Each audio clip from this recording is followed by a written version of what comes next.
Tomorrow, the city is asking you to say yes to a $1 billion transportation levy. But a Cairo 7 investigation found the city collected millions more than expected in the last levy and still didn't deliver. Just looking at that promise, how do voters trust you with a new levy? Seattle city officials spent money on bridges, bike paths, and traffic signals. But when it came to paving 360 miles of your roads, they claimed they didn't have enough money to do the work. A Cairo 7 investigation found that's just not true. Our Lindsay Sheldon sat down with the Seattle DOT director to follow the money. But look at the cracks in here, and they're all over the place. Bad roads make good money for Charles Hadron. He runs Wright Brothers Bike Repair Shop here on Northwest 36th Street in Fremont. But Hadron would rather see this road repaired. Instead, it's only gotten worse. We even voted to have streets fixed. What happened to that money? So it seems that no one is held accountable. In 2006, voters approved a $365 million property tax levy.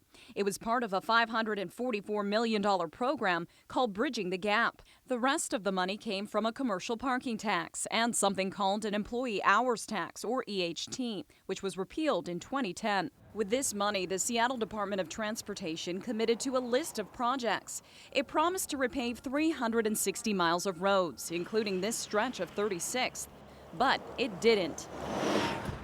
SDOT's director, Scott Kubley, told us they paved only 311 miles because they just didn't have enough money after getting rid of the employee hours tax. So that reduced the amount of money that was available for transportation and paving. But our investigation discovered that's not true. We checked with the city budget office and found that this year the city will surpass $544 million, collecting $25 million more than expected for a total of $569 million. The city met or exceeded goals in many categories of bridging the gap, including rehabbing bridges, upgrading and improving traffic signals, and pruning trees.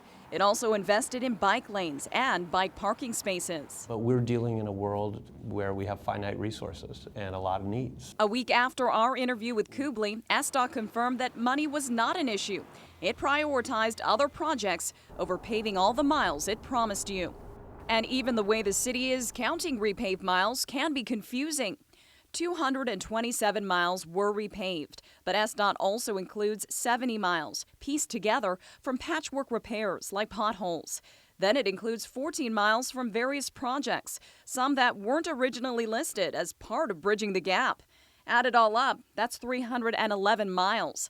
But even if you count all this work, the city is still nearly 50 miles short of its promise, about the distance from one end of Seattle to the other, around 3 times. It never got around to repaving Northwest 36th. They do patchwork, that's what it is. Now that street is part of the work proposed for the city's new 9-year levy called Move Seattle, which consists of nearly $1 billion in projects funded solely by your property taxes. And we're paying for it again, but what did we pay for before? The city promises to pave up to 180 miles in Move Seattle. But what do you, as the director of Seattle DOT, say to those people who are worried you won't pave all the miles you say you will? So we're committed to delivering it.